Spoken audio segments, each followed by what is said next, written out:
This is Industry Relations, a podcast at the intersection of real estate and technology from an insider's perspective with Rob Hahn and Greg Robertson. In today's tough real estate market, keeping buyers motivated and loyal is key. Now is the time to leverage the power of One Home by CoreLogic and the best-in-class data and client collaboration experience it brings. Seamlessly integrated into Matrix, One Home delivers unbeatable engagement and one of the highest customer satisfaction scores amongst the top 10 national real estate portals. More impressively, One Home leads the pack by keeping users coming back with the highest repeat visits. With One Home's invite-only access, agents can provide their clients a truly exceptional experience. Don't forget to remind your MLS members to try this great value-added benefit. If your MLS hasn't added One Home yet, please reach out to your CoreLogic rep. Thanks again to CoreLogic for sponsoring the Industry Relations podcast.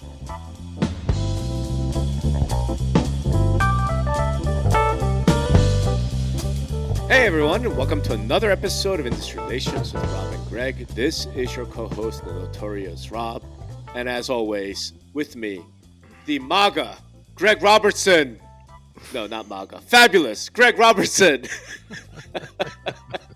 I should have actually done a bet with you instead of a steak dinner that you would change your Twitter handle to MAGA Greg Robertson for like a month. You know, if Trump won. So that I would have to do that? That yeah. Funny for you? Yeah. Whereas, like, if Harris had won, then I would have changed my name to, like, I don't know, DEI Rob Hahn, or you know, I'll put my pronouns in. Yeah, that would be enough.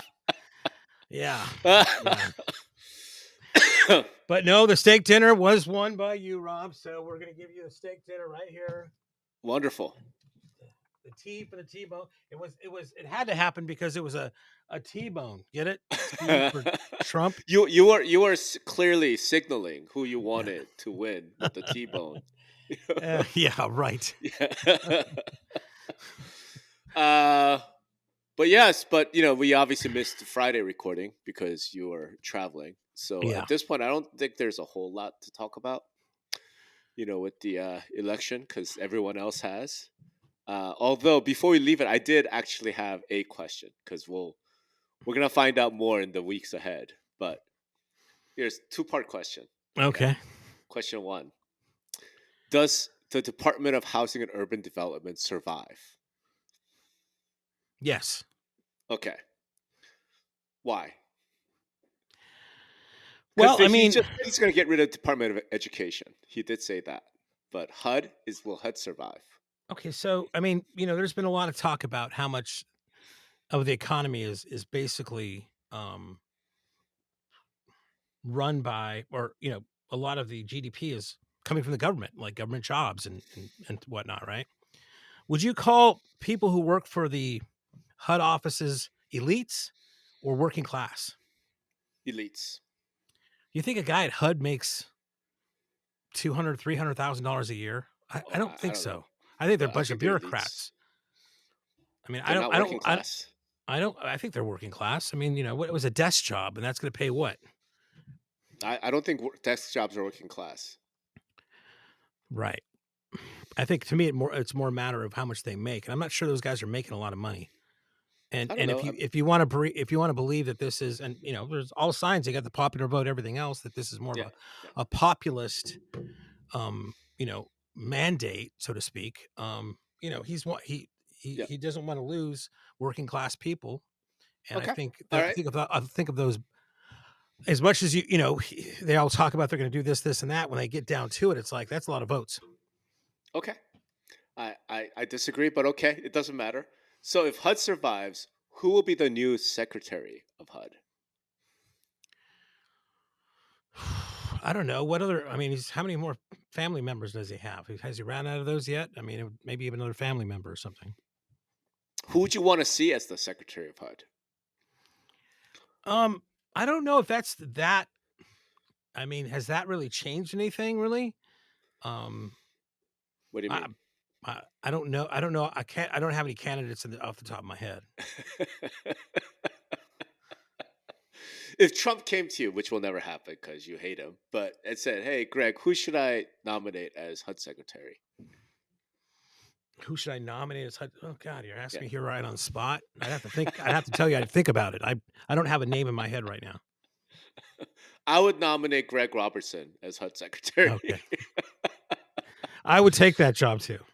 Yeah, and and the housing will be great if Greg were Great again. HUD secretary. In any event, all right. So the reason, of course, that we didn't record on Friday was because you were at the big NAR confab, That's right. and I've seen nothing from it because Hmm. obviously I was glued to the TV and internet like everybody else about the ginormous election that just went on. So how was it? Yeah. So I would say, there's basically three things I would frame. Right. So there it was. I got there on Wednesday, literally the day after the election, and that night basically the big news corp companies called it for Trump. I mean, Right, the margin was wide enough to say that he again went over 230 as counting went on, but they called it there, so everybody knew going into that what had happened, right? So you know maybe it's birds of a feather flock together, but a lot of my friends were very disappointed and of course. feeling a little bit of a hangover of that. Some of them had really stayed up all night and Sure. then had to catch an early flight that Wednesday morning out to Boston, right? So there was Right, that kind of mood that was again persuasive in a lot of people I kind of hang around with and know. Uh, right. I didn't get a lot of gloating from other friends of mine that are not, that are more of a is it MAGA or MAGA? I thought it was MAGA. I don't know. I Yeah. mean, I've never known. Whatever part of the country you're from, right? So, Yeah. so there was that kind of thing. So there was always when you begin a conversation or you're starting a conversation, it's like, oh God, can you believe what happened? And then, so that was the frame of the first part of your getting together. And then it was, the other kind of stuff afterwards. So that's kind of what I felt. Boston it's not the greatest place for a conference, but No. because it's just, everything's so spread out. I mean, I'm sure anybody who's signing expense reports, yes, that Uber bill is correct because you couldn't go anywhere without it costing you $29, right? Right. Whether it was Right. 2 miles away or whatever away. It was just, and then it was just congested as hell. So that was another kind of thing everybody was kind of talking about was, God damn, my Uber. I'm spending so much on Uber right now. So Yeah. good Yeah. for them. Um, and then there was one session um, that I'll say that was kind of the one most talked about. It's one I couldn't go on because I was I had probably 15 total meetings Hmm. Hmm. there. So I was just in my hotel suite, just one after the other. I did get to go to the first one, which is I think on Friday, which is the MLS committee meeting or something. And they had a few good panels, but the one that really everybody was talking about is the one that Robert Refkin was on, Sure. and that was with Refkin, um, Brian Donnellan. I think Donnellan was the one who was moderating it. Art Right. Carter, and then an agent from the Bright MLS area, Hmm. and Robert Refkin, right? And NAR had put down a mandate basically saying to everybody, you can't talk about CCP, Right. right? So that was to me kind of ridiculous. Why are we there? But I guess they're still shy from being sued, right? So they kind of, and again, this is all secondhand that I'm hearing this from, and also, I read a couple articles on Inman and Housing Wire, but it seems like Mr. Refkin's kind of taking another tact here, and it's like he's saying, well, I think Zillow's the greatest thing, and Zillow's going to be the MLS, Hmm. and you guys have made it possible for them to become a broker, to have all the listings, and then make referral fees off everybody, and that's under your rules. So it seems that he is kind of changing up a little bit of the tactics to kind of. And when he said that in the audience, every article I read, there was just like murmurs. But Sure. Yeah. if you can believe it, a couple of things that Earl said about, you know, that he thinks that we've got the greatest thing in the world here. Everybody looks at our way of doing it as the best, and that brokers should differentiate themselves on service, right, and Hmm. value, and Hmm. not listings on Sure. inventory.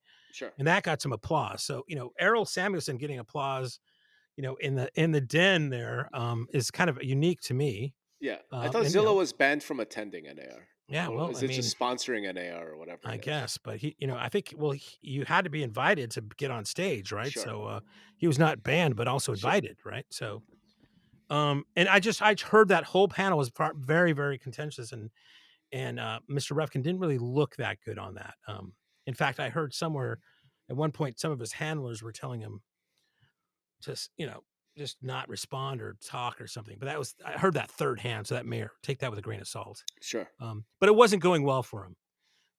And and it appears a lot of people I talked to is like, does he know what he doesn't really know the rules around there. Like somebody said that he at another event he didn't realize you could opt out of IDX. Hmm. Right. And another one, he keeps saying, like, you got to give your sellers the ability to choose how they want to market. Well, again, fill out a piece of paper, the seller turns that in, and you don't have to do this, right? I mean, there's no there, right? So Hmm. this is, but it's further causing, it's obviously they're doubling down and don't want to get away from this. What's Sure.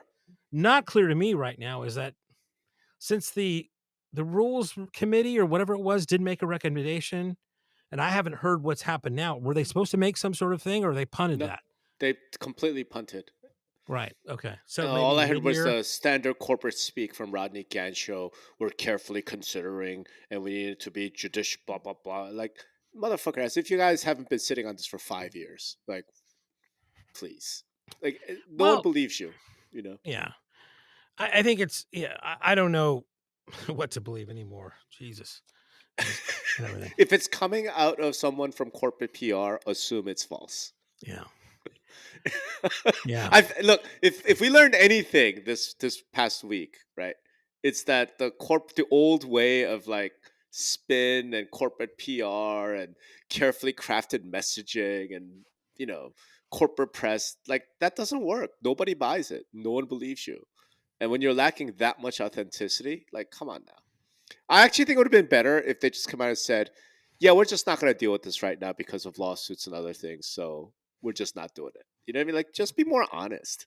Instead Yeah. of just I like, mean, we need to carefully consider and collect feedback from stakeholders. Like, get the fuck out of here, man. Nobody beliees you. yeah. But no one like. On one level, I think we all know what that means anyway, right? So it's Correct. like, Right. yeah, All yeah. right. So you Um, attended that meeting, or you I heard didn't. about? I You just didn't. heard Okay. about that. Yeah, yeah. Okay. I attended one of the MLS meetings, but not that one. So I'm kind Okay. of bummed. But I was booked solid the whole Sure. thing. Hey man, Yeah, it's business. So the one yeah. that you did attend, was that like the round table? Which one was that one? Uh, I think they just called it the MLS committee meeting. I think or something. I forget what it's called. But But it can't be the MLS committee, right? well, again, I don't know what it's called. It's on Okay. Friday at noon. So look Okay. it up in your calendars. I don't remember.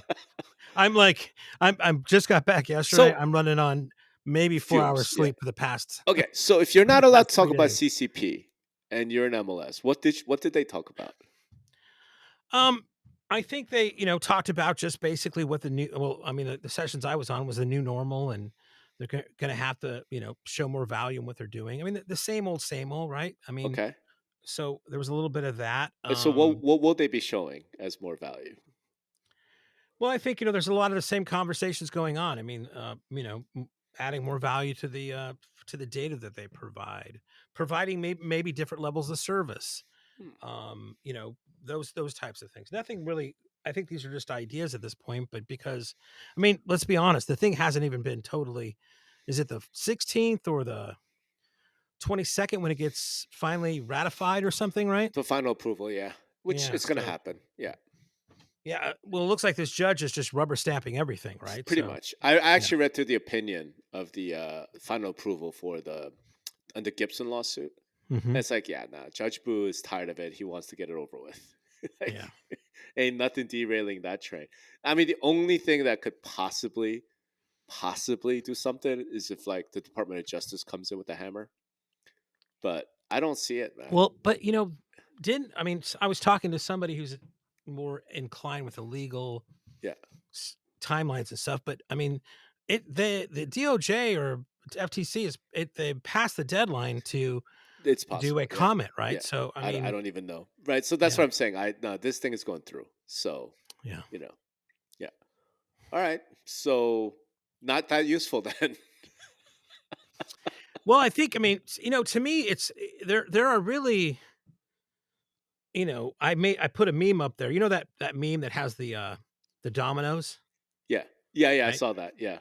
Right. So, to me, it's like, and like the one little one you hit, then it goes bigger, bigger, bigger, and then whatever, right? And Yeah. that's what I've been doing a lot of thinking about is like, and really commingling is CCP and commingling are kind of the last straw to Okay. me, right? So, and that's the Last. seventh seal. Okay. That's when the death really happens, right? Okay. So if those two go, then you're saying the MLS Okay, is so death. I've been Okay. trying. I might be doing a murder board, little Okay. murder board Yeah. video on this. All Yeah. right, but let me walk you through this. All right, All because right. I'm trying to kind of figure out how to explain it. Okay, Okay. so what do you do here? And one guy was talking about that's straight out of the CIA disruption manual, right? Yeah. But you know, you file this lawsuit, that's going to basically change the way real estate is being paid. Realtors are being paid, right? Okay. And vis-a-vis how the MLS is structured, right?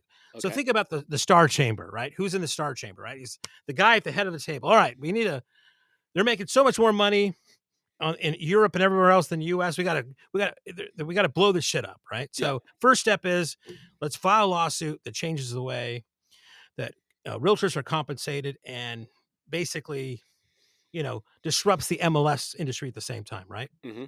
Okay, that's good. You on that? You got that guy in Missouri, right? Yeah, okay, go for it. Okay. Second thing is, let's cause some sort of panic. Let's weaken that entity. Sex scandal. Who's on that? You on that, Maria? Okay, get on that. Okay. Let's get on the sex scandal. Let's get somebody high up at NAR as much as we can. Yeah. Boom, Kenny Purcell. Boom, Bob Boberg. Boom. What's the attorney's name? She just Attorney. left. Oh, Yeah, Katie. Katie. Yeah. Katie Johnson. Boom, gone, right? Okay. Now, let's win that lawsuit. Boom, we win that lawsuit. Okay, compensation. These guys know what to do now. It's going exactly as planned, all right? Okay. So what's the real move here? Okay, so we got that good. Now it's cooperation. We got to get rid of cooperation. Okay. Well, let's take a look at here. Yeah, we need to do that. Who are we gonna get with that? Hey, Robert, because Robert's on he's second seat down on the fucking star chamber, right? Okay. He's like, I'm on it, boss. I'm on it, right? Let's do this, bro. So Robert starts pontificating about how bad CCP is for sellers' rights and all this kind of stuff, right?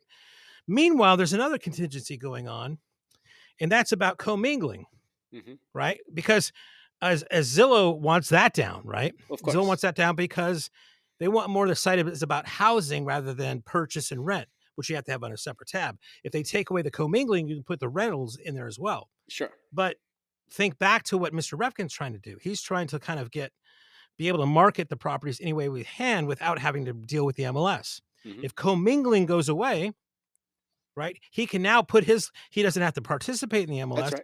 but he can put them on Zillow because the commingling rule is gone. That's Actually, right. what Mr. Refkin would like to do is he'd like to make homes.com. He'd like to put them on homes.com and not Zillow. Maybe he does them on both at first, but until homes.com rises. And why does he want them on homes.com? Why? Because you're listing your lead. All those leads go right to his agents, right? Right. So if you go, the next step is get rid of CCP and commingling. Boom, cooperation goes away. And now the MLS just becomes a kind of graveyard for listings that really couldn't make the freaking tab, right? So that's that's 5 moves. Okay. Right. And I think CCP and commingling are those last 2 moves. Right. And here's the thing, Zillow on one side of its mouth is saying, don't get rid of CCP. We love the MLS. Right. But they're hedging their bet with the commingling thing. They're saying it because we want to kind of make it housing and have rentals in there. But they know in the future, if the MLS does go away, they want the ability to merge those listings that they get from the MLS with other listings from maybe other brokers like Compass. Right. So it goes back to like we said, everybody's fronting, but because right now it's like they're really framing the commingling message as like, everybody thinks, oh, it's FSBOs. We don't want those nasty FSBOs on there, right? They might be catching people while they're not really thinking, because everybody got FSBOs in their mind. No, man, it ain't FSBOs. It's brokers' direct feeds. That's what's happening, right? So they're hedging their bet. I think in case this whole kind of domino effect. And I'll put a link to the the tweet in the show notes, but yeah. I don't know, man. It's and Star Chamber fucking and now what? Now we're fucking Australia. Now we're Australia. Okay. All right. Not because sure if you look at the okay. if you look at Mike Del Prete puts this on there. I'll put a link to that in the show notes. The guys in Australia, and I think Errol made this kind of point on stage. The sellers are paying $2,500 to put listings onto Zillow, right? So now, I mean, if Compass goes directly there, they're probably going to sell a package to go on Zillow or Homes.com for $2,500 to enhance that listing, right? So, but I think Del Prete has a slide where it's like 16 times the free cash flow of what is it, realestate.au is 16 times that of Zillow. Right. And Zillow has said that, in their press where they're saying, hey, we would make a lot more money if this went away. But you see the hedge there with the co-mingling? They're making it so if co-mingling goes through, and again, to any attorney out there, these are my opinions, right? I don't know anything. But they're making a hedge bet that, that they'll be okay. But the guy that really makes out is as we thought, is Andy Florence, right? Because he's been betting on this because he can make a very better value proposition to the brokers than Zillow. Yeah, because Andy can say, listen, Robert, put your listings over there. Every Compass agent's getting that lead. Okay. Where if you put your listings on Zillow, and Zillow will gladly take it, they're going to make money on, doing their rotating buyer thing or their flex thing or whatever else they're doing, right? Right. Only on Homes.com do you get those listings go straight to the Compass brokers. Okay. All right. Seems like a really inefficient way of doing things for the Star Chamber, but okay. I mean, I see. I mean, how do you break apart something that's 100 years old? I mean, there's not going to be that efficient. And then let's think about that. When would we first started talking about this? Oh God, 2019. Okay, so 5 years, 6 years is a long time now. I don't think so. I'm just saying, if there was a Star Chamber, it seems like a real inefficient way of doing it. If there really wasn't a Star Chamber is a metaphor, conspiracy, right? Yeah, I mean, it's a metaphor. I mean, like I've been predicting everything you just said for 5 years or so. So, obviously I'm on board. I'm signing on to your Star Chamber theory. I'm just saying, if it wasn't actually like directed conspiracy, it feels like there's so many easier ways of getting there, than this very convoluted way, right? Yeah, I mean, like I say, there are no coincidences, man. I mean, we don't know. Maybe it just got built on its way. I mean, and I'm not like, I mean, I haven't seen anybody put those, like I said, I need some red string and some pictures and the cork board for this, but I haven't really seen anybody put it through a through line like that before. But what's getting to me is obviously what you've been talking about forever and what we've been talking about together. Mike Werzer put out a couple good posts about, CCP and co-mingling. And until I read those and talked to Mike, I hadn't put that all together as being shit, man. There's a real threat here, right? I would, maybe we should get Werzer on one of these days. Yeah, I told him I wanted to talk to him for sure, but I mean, I'll put his links in the show notes. Yeah. And to the articles I was talking, his blog. Yeah. He's recently been writing a lot on that. Yeah, no, he's written a couple of things, but it gets so detail oriented, blah blah blah. I guess whether it's Werzer or you, all right, I'll do you because you and Werzer kind of share the view on all of this. Okay, like the whole point is save the MLS, preserve the MLS, right? Like, okay, fine, CMLS. I think there'll be an MLS just to be sure, but it won't have all the listings, right? So there'll be an MLS? Well, it's a multiple listing service for a set amount of listings, but not all of them. It's not the MLSs that we bring. So it's death of the old MLS and no, I know what I mean. What I'm getting at is like if you look at the CMLS letter, to NAR or all the defenders, even Zillow when they're talking about keep CCP, et cetera, right? Like we know why Zillow wants to keep CCP but get rid of commingling. Like it's like. Yes, we get it, Zillow, like how that benefits you. It's not real clear how it benefits others, but it's clear how it benefits you, right? We get that.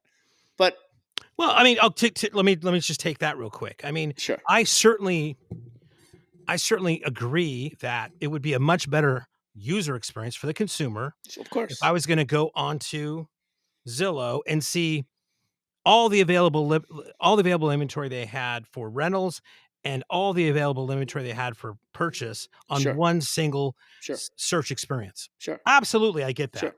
Okay, Which I'm just is, saying there's some other benefits that they don't really quite like talk about, right? well, and again, it's not like ancient history. This is Zillow circa 2018 is what it's talking about, right? There was no commingling rule and there was no CCP.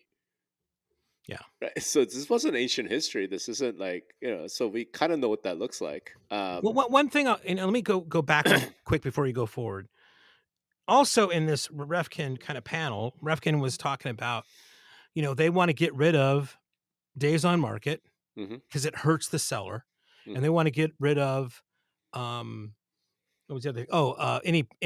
Any price reductions hmm that are Right. publicly because that's what you have the detail on there, right? And of course, like, yeah, I'm sure sellers don't like that, but I mean, Art Carter, I thought, had a brilliant response to that. It's like, so should we hide that there was a flood there? hmm Right. Right. So where's that, as I think you put it, where's that bright white line on where do you draw that? Right. So, I mean, Right. if it's, so I thought that was kind of very interesting also in like a little bit of uh, a window into kind of how they're thinking and how, I mean, Sure. yeah, Sure. sorry. All right. But going back to kind of what I'm now sort of curious about is this. Okay. So you and I have kind of talked about this, but let's talk about it again in the context of your attending this meeting and context of everything that just happened. Right. Okay. Like I said, CMLS, all the defenders, NAR, everyone's like defensive CCP. Ultimately, it's like, we've got the greatest thing ever, right? The system we have is the greatest, the envy of the world. Save the MLS, right? Yeah. Okay. How many?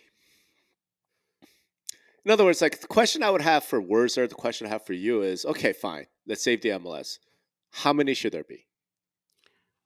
Well, I mean, in a free market, Right. if you can make a profit, you have the right to exist. If you can't make a profit, you don't have the right to exist. So how many? It's how many entities can actually pull this off? Be a valid MLS system in their market, right? I mean, do we want the government to come in and say, no, you should only have 10 or you should only have 100? No, No. we have to let the market decide that, don't we? But does the market decide it when we have local monopolies? Like we Again, have I mean, 535 today, yeah. right? We have, and you and I have talked about the fact that what is I it? think it's Half of the MLS have like 522, but yeah. Go 522. ahead. Okay, so it's decreased slightly. Like what? Half of them have like 200 members. Well, I know the stat here. So I think it's 225 have less than 500 members. Okay, I mean, So and you half. know we've Yeah. talked about them, right? Yeah. Like so, but they're making profit. Yeah.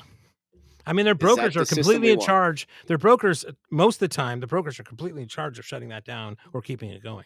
So that's so part of all this is okay. Fine, I want to keep the rules. Want to save the MLS from etc. Okay, cool. Like how many should there be? Right. And the question is, if you say, well, let the free market decide, like we haven't had a free market in the MLS since the very beginning of the MLS, right? Because the MLS is a creation of NAR, right? Well, it's a And you creation of had these like associations. protected, Yeah. territories and all this stuff. Like, so, it's like that's the question for that crowd, right? Okay, fine. Like, I agree with everything you just said. This is the greatest system ever, et cetera, et cetera. You Okay. see, okay. So How I many think, should there be? yeah. So I think here's how you figure that out, right? Is that when you, as you've been saying since day one, that, as the crazy person, Black Swan up there, and now it's just in Inman News and everybody talks about it, right? Yeah. Separate the three-way agreement, Yep. right? And then see how many MLSs we end up with. Because at that point, we're going to have 535 separate MLSs. Right. And then you're going to see they're not going to be, beholden or, tied to the mothership. Then we're going to let's see how the free market decides that, right? Exactly. So I think that's one way of doing it without coming in with like a clipboard and a check mark. Like, Exactly. okay, you just cut the freaking ties and then see what happens. Right. So that's kind of what I'm getting at. So then why does anybody care what happens at NAR next? Right? Because step one of all of, even if you agree with everything that like Errol said that, Michael Werzer wrote, or, I saw like James Dwiggins talking about how important the MLS is. Like, okay, even if you agree with all of that, right? In order to see any of it happen, you need to have the divorce, right? And, when we talk to Jack Miller, like, oh my God, T360 is now on board with the Rob Hahn plan from 2016, like Yeah. Yeah. divorce, right? Yeah. Okay. If that's the case, why the fuck do you care what NAR has to say? Like, why are you even meeting there? Well, I mean, if It they're should still just like not relevant, even be a. they're still kind of in charge, right? So you just can't, Are they?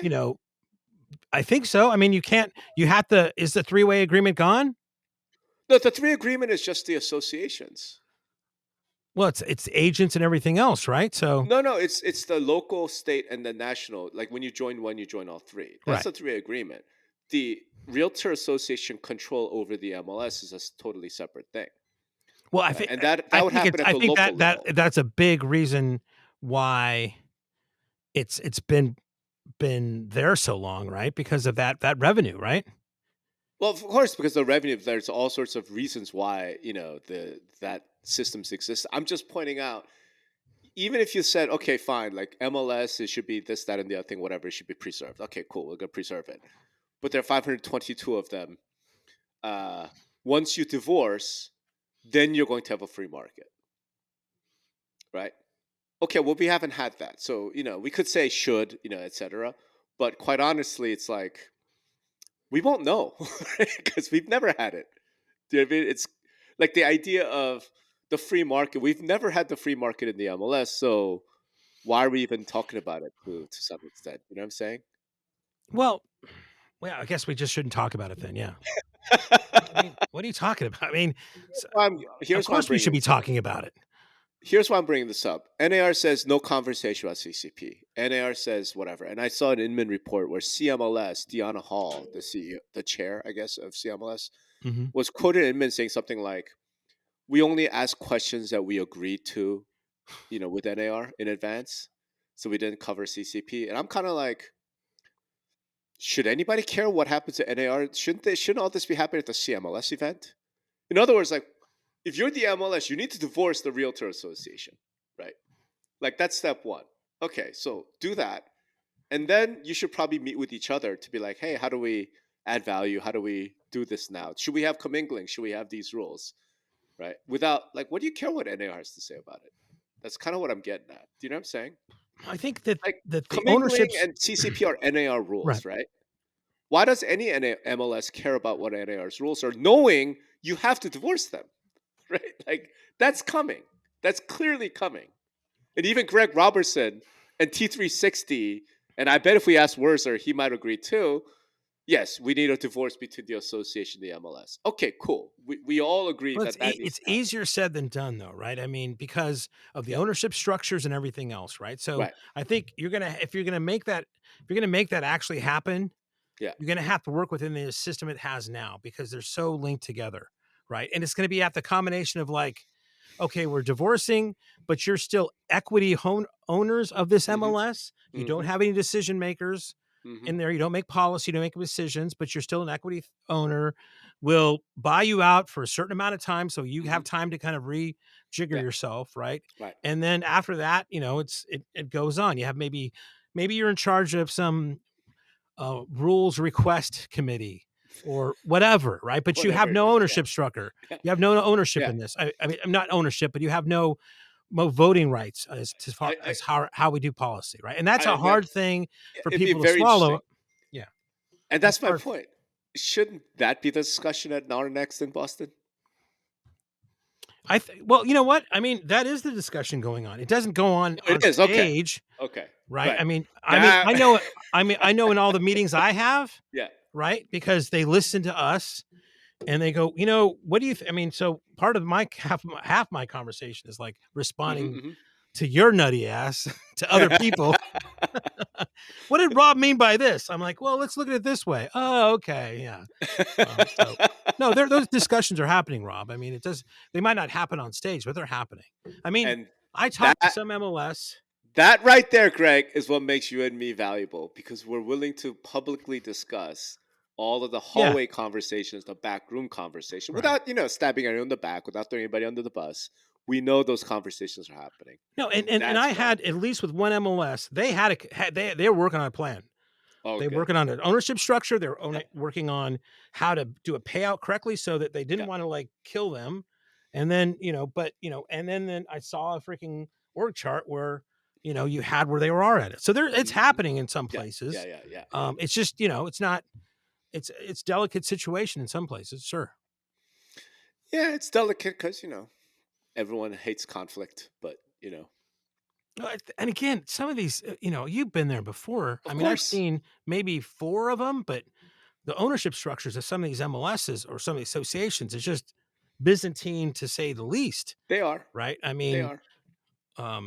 So yeah, because, it all goes back to like, we couldn't get this association over until we gave them the same voting rights as the bigger ones. And then that's again, biting them in the ass. I mean, it's just, it's a nightmare. Yeah, no, it's the structure of the MLS, especially the big regionals, are such that I don't think it could be done. I'm not saying that it can't be done. It's very, very hard. I don't think it's not something that's going to be done quickly, right? Like, unless you have an RE Colorado situation, right? Outside money coming in and be like, here's a big check, right? Which, I mean, did y'all talk about that? Yes. Okay. What's the hubbub? What's the word of the street? The word on the street is it wasn't sold for that big of an amount, which is its own controversy because they turned down higher offers. We already know that from that's been public. Yeah. And that, that whole deal was just more of a palace intrigue than anything. Right. Right. And, I don't think, what is it like in The Godfather? Like the true enemy has not yet revealed themselves. I think there's a little bit of that going on right now. Okay. All right. I mean, one of the things I'm trying to go for is that, we have our MLS Reset Conference coming up in January. I would love to get on stage the man behind Maisel who bought RE Colorado and ask him a lot of questions and see where his motivation was. So, I doubt we'll get him, but I'm crossing my fingers. That would be amazing. Yeah, that would be amazing. And we should probably put the dates into the show notes. We should probably have that sponsor this podcast so we could start promoting them. MLS Reset. Yeah. .com. All right. MLSreset.com. All right. You heard it here. All right. What about on just the association side of things? Do you have any clients on that side? Like, what are they thinking about? The locals, the states? Well, there's some MLSs I work with that are association owned, right? So, and I think they see the writing on the wall too, but it's just, again, a mess as far as how to get out of that, right? So, I mean, it would be almost better for NAR, and we've talked about this before, for NAR to say, okay, to really give us the least liability in anything, we no longer, MLSs have to be separated from the association. And then I think we talked about this on the podcast before, that would create 522 different private listing networks. They aren't beholden upon the mothership. And I think that would solve a whole shitload of problems for us in the industry as far as legally. It would. It would create a new set of problems too, right? Do you think NAR has any appetite for doing something like that? Did you get to talk to any of the NAR leaders or board members or any of that? No. I had not. I mean, I don't think they have any appetite for it. I mean, I think they're probably searching for every other solution but that. Right. Because that's just going to be, that's an existential threat to them, right? I think they would lose 70% of their revenue. Something like that. Like almost overnight, which, I don't know. It's like, it seems like anything's possible now because we live in a new world. Right. All right. Very interesting. How are the parties? Yeah, incredible. Actually, I got a question because I heard like secondhand that the exhibit hall was not like it was in previous years. Any truth to that? I heard the same thing. I didn't get a chance to visit the exhibit hall, but it's been going down for every conference out there, exhibit halls, for a while now, so I'm not surprised. But why do you think that is? I mean, again, you're a specialist, you're an expert in the vendor side of things. So what do you think that is? I mean, a lot of it just stems from COVID, right?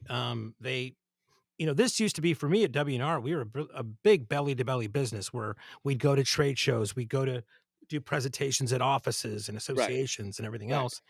And when that happened, and you could not do that, companies shift to be a more online and make it more friendly online things. And Okay.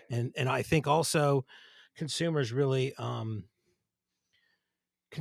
kind of got used to being able to go do stuff digitally, whether it's a Zoom or just go to a website. It's got everything there, and there's a self-service thing to that. Now I think we're coming back. I mean, you're talking to a guy that's partnering and running a real estate conference. So I hope people are going to be coming, right? So I still think there's value in those kind of experiences, and I don't think you're going to see less of them unless they can provide that experience. I mean, I hope that this conference have a privilege of doing it next year, but that's going to be if we can put out something good. Right. So, and maybe it has to do a little bit with Boston. I'm not sure if Boston is one of those places where you're going to attract a lot of out of towners or, let's go to Boston, right? Where you might see a lot more activity in the exhibit area, maybe in New Orleans or Vegas or things like that, where they have that, or that Arizona. Draw the crowd. Yeah. Sure. Right. Yeah. Arizona in January should be relatively pleasant. Leave your puffy coats at home. Yeah. Well, I don't know. It gets cold at night. So, if it's March, then leave your puffy coats. You can bring a light jacket. That's fine. Yeah. It's going to be a little bit on the chilly, especially overnight and in the morning, but still. All right. I don't know. It just feels like nothing came out of this NAR Next. You know what I'm saying? Well, I think you're right. They kicked the can down the road with a lot of these things there right now, right? And again, the shoe hasn't really totally dropped, right? I mean, let's wait till this thing gets ratified. And then I don't know if that's the right word, but it's approved. Did Nikia do like a big presentation or a speech? I heard she did a speech. Actually, it might have been yesterday or today, right? Okay. So, but I went home Sunday morning. Oh, okay. Do you know what I'm saying? Like, it's just so weird to me sitting here. Like, typically NAR annual, even if I didn't go, was like a big thing to watch because there's some important policy that's to be decided or some big thing that happened. This one, it feels like nothing happened. Yeah, I mean, and there's been talk in the press about like some of the NAR staff is spooked, right? Well, I mean, they should be. Right. Yeah, I mean, that's perfectly logical. But I mean, and how do you interpret that? Because if I told you what I thought was like her being an outsider, she has no she doesn't have to, backslap anybody or help anybody out because she doesn't know how that's relationships. Right. Those articles were saying, I think she's a little bit standoffish or doesn't really engage the staff. Well, would you want to like make friends with somebody that you're going to, maybe have to reassign or get rid of? I mean, I don't think so. So the fact that we haven't heard a lot from NAR to me is a positive sign because all the time they used to say something, it was fucking ridiculous, corporate speak nonsense, right? So maybe they're getting their shit together, realizing just putting their heads down, get to work and do that. I mean, I think there could be like a plan, going back to the dominoes theory. It's like, so they're supposed to be doing some audit, right? So this is a brilliant, and maybe this is right out of the playbook of these CEOs that come in. Okay, we're going to do an audit. And then she can say, well, we lost this much money off the balance sheet, which really shouldn't affect ongoing operations, but let's just throw that out there, right? Sure. And it looks like we're losing money here, and here. Okay. Well, God, we can't afford all the travel for these 120 directors. We're going to have to make that 25 now because that's what we can afford. If all you can do, what you do with this thing is a perfect cover for saying these last words, because that's all we can afford. We're going to do this because that's all we can afford. And she can, by that nature of her being the new guy without any ties to anybody and have this mandate because of financially, she can restructure the whole thing because we can't afford to do that anymore. And she doesn't have to be beholden upon anybody else she has there. So there's one there's one camp that to me is saying, let Nikia cook, right? Let her cook. See what happens. Okay. Right? Maybe this is exactly what needs to happen. Maybe all the things we're talking about, how there's too many directors or too many of this. The audit comes out, gives her shield, and boom, boom, boom. I mean, maybe Elon's going to be the director of efficient of government operations or Department efficiencies. of Government Efficiency, Doge. Yes, Doge. Yeah. Yes. right? So I was doing that. So I don't know. I mean, they're, sounds like to me, I'd be heads down if I had that. That was a plan, right? It sounds like a plan to me. I've been working for companies that, the first company I went to, that we sold my first company to, Iris to, was Home Seekers, and they got delisted. Right. And the CEOs were all fired. And the next Right. thing we get in is this manager, right? And we couldn't do anything because we couldn't afford it anymore. Right. It was a brand new Right. day, Right. and blah blah blah. And it was just that's the way it was. Interesting. Okay. So I think I'm bringing a lot here to the table. I mean, from just being there for 3 days. I mean, no, I like that's the kind of color I think I needed to understand. Because like I said, from the outside, it felt like nothing happened, and it felt like no one really even paid any attention. Because once they kicked CCP down the road, they weren't bringing up anything new. There wasn't anything. Hey, as a result, we're going to look at re-examining the three-year agreement, for example, or we need to re-engage consumers, or nothing. Do you know what I mean? There was nothing. Like, so yeah, it feels like super empty, which I'm not used to. So that's why yeah. I'm I glad you mean, were maybe there. again. Right? Again, I think maybe it's just that it's not like for NAR. There's a lot to consider, and they're keeping their head down, and they're making sure this next round is going to be goes a better way than it has been, right? But fuck, every restaurant was full. Every party Okay. I went to, everybody was, having a good time. It's like, hey, then the world's ending. Let's party. Right. Right. I don't know if it was that, but I swear to God, I rarely do this, but I ended up in this club. Oh fuck, on Saturday night, and we had dinner upstairs, big dinner, great people. Sure. I'll tell you, the list, right? Sure. Then Sure. it had a club downstairs, and we had a private area. And I swear to, and how they bring the bottle service, right? Yeah. Yeah. And the girls that are in bikinis hold up the sign, and everybody's having Yeah. sparklers and everything. Yeah. They're coming down the round. It was a happy birthday, happy birthday, Jesse, right? And that Yeah. goes to Yeah. that private Yeah. area, whatever. I don't know if this was the alcohol or anything else I was consuming at the time, but I swear to God, I saw one of the signs to the end of democracy. I mean, you were in Boston, So it was just like, I was like, that can't be real. And when I looked over, it was turned around, so I Yeah. couldn't see the thing. But Yeah. maybe I was projecting that. But yeah, no, it was crazy time, man, crazy time. Interesting. Interesting. Given what just went down, man, I'm really curious what CMLS does.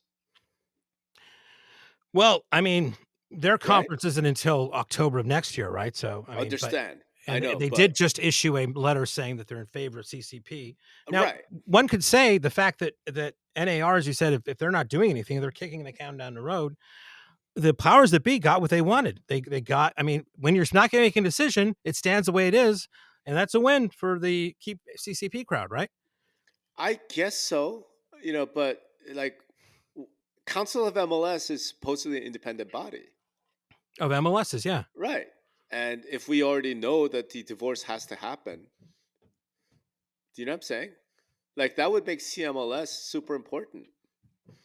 Well, okay, so you're saying the next thing that CMLS should do is put out there that there needs to be a divorce.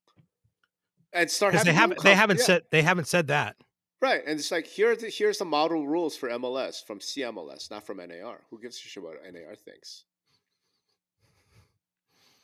Do you know what I'm saying? Yeah, I mean, it's been, I will say this, Danae Evans, the CEO there, Yeah. it's been a journey for her, right? So I think, before it was more about, what was the phrase that she used or somebody there used? Like educate, don't, take a position, right? That has Yeah. been Yeah. a lot of it, what they've been about, but they've been recently, pivoting that, and now they're putting out opinion papers, right?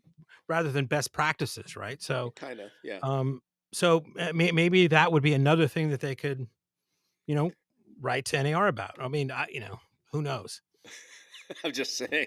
I think it would be fun if they were to do a spring conference, like emergency last minute spring conference. Or you know what? Do it at MLS Reset. Yeah. Okay. That CMLS should come to MLS Reset and have Oh, a I hope big they do. event. Yeah.